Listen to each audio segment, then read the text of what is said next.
Welcome to another show, I'm Sid, and in today's video I'll be showing you how you can split your face into segments and animate them to create an effect like this. I've also added a gallery texture underneath, which means that the user can add any image or video from their camera roll and replace that green screen that you're seeing now. If we hit this Add Media button, then I can actually replace it. So I'll grab an image from one of my previous videos, and now when I open my mouth, which is the trigger, my face underneath becomes this floral pattern. It's pretty sweet, huh? I'll be using Photoshop to create the elements of the face, but GIMP or any other photo editing software will work just fine. This is actually the first filter I ever made back in 2019, and I used GIMP to create these face elements back then, so it's not overly difficult. The only reason I'm using Photoshop is because I recently got a subscription and I want to make the most of my money. So with all that being said, let's just jump straight into it. Okay, so here we are in Photoshop, and I'm about to create a new project. My width and height are set at 1080 by 1080 pixels, so when I create this new project, it will be just a blank white square, which is exactly what we want. Now I'm gonna come down here to the bottom right and hit new layer, rename that left, and then Control C, Control V to duplicate that, rename the top one right. And what I'm gonna do is go to this background, and I'm just gonna select my paint bucket tool, make sure it's set to black, and just fill that in because it'll make things a little bit easier when we're cutting everything up in a minute. So now what I'm going to do is select our rectangular marquee tool, and I'm just going to make sure that you're on your left layer. I'm just going to drag over the screen until we get to the center. I got this there. So just select the left half of the square that we've created and go back to your paint bucket, make sure it's set to white, and just fill that in completely white. And now we're just going to do the exact same thing for the other side. So select your right side layer and just move this rectangle over to the other side. Select your paint bucket, fill it in to be completely white, and now we can hide our background layer here, the black one, and if we get rid of this, then you'll see the left side is filled in and the right side is transparent, and it's the same the other way around. The right side is filled in and the left side is transparent. Now I'm just going to export each of these layers individually, so I'll do the left one first. We'll just do quick export as PNG, save that to my desktop. I'm going to call it left, and I'll do the same thing for the right one, hide the other layers, export, quick export as PNG, save it as right, and now if I hide Photoshop, you'll see I have these two layers here.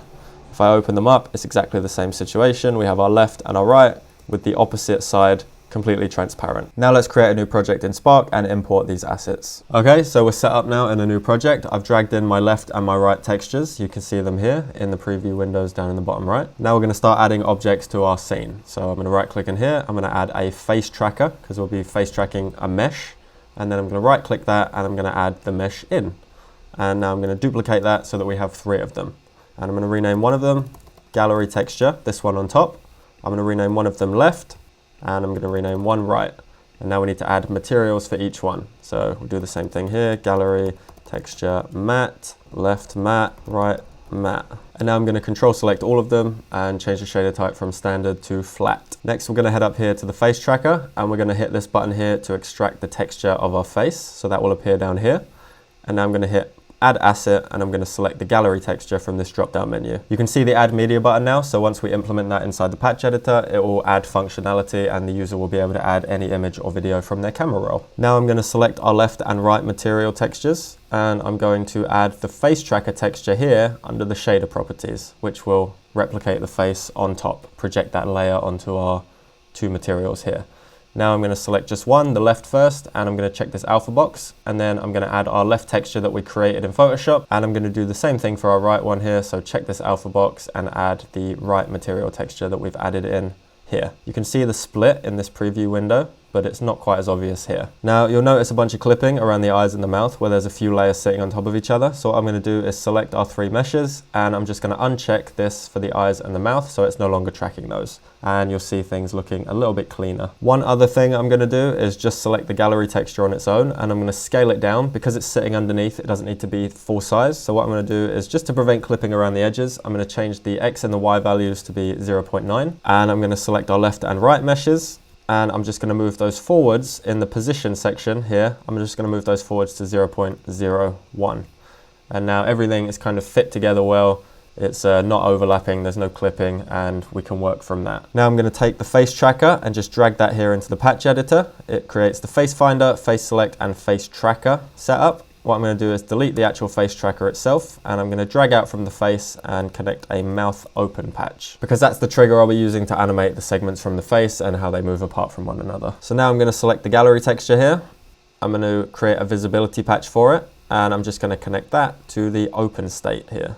So now when the mouth is open, you will see the gallery texture underneath, but right now there's no animation, so nothing is happening. We can also come down here to the gallery texture while I remember, and we can change the type here from a texture by default to a color.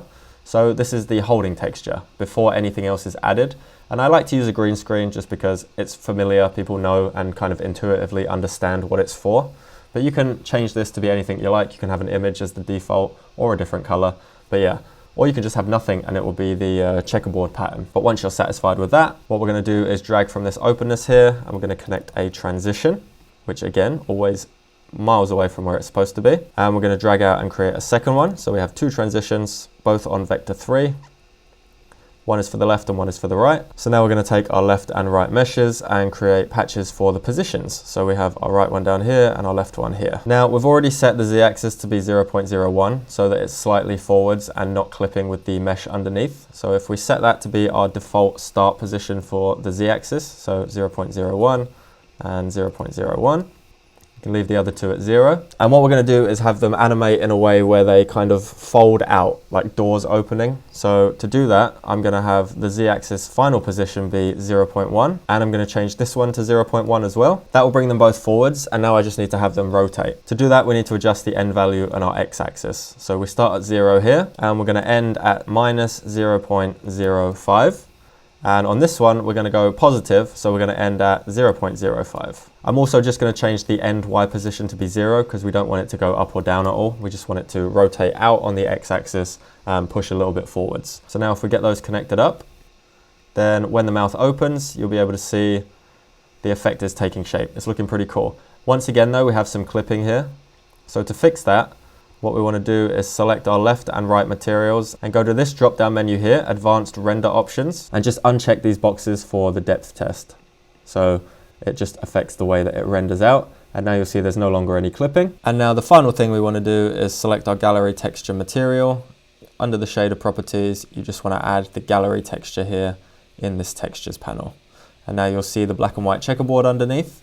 And if we add media, then we can add any image we like, and when the mouth opens, you'll be able to see it instead of the green screen. So there's KSI looking lovely. I'll switch that out for a floral pattern, and then I'll change over to the FaceTime camera so you can see what it looks like on me again. And there it is. Open my mouth, floral print underneath, everything's all set up. I'll zoom out a little bit so you can see what's actually going on. We have 3 meshes here. One is our gallery texture, which is sitting underneath everything else, and it's invisible until the mouth opens. That is the trigger state, mouth open. We've also connected up 2 transitions here, one to the left and one to the right side of the face, and we've animated those so that when the mouth opens, they push out and rotate slightly as if 2 doors are opening. So yeah, that's pretty much it. It's a very simple effect, but it's kind of cool. You can do this with more than 2 pieces. You could cut your face into quarters, into triangles, like as much as you want.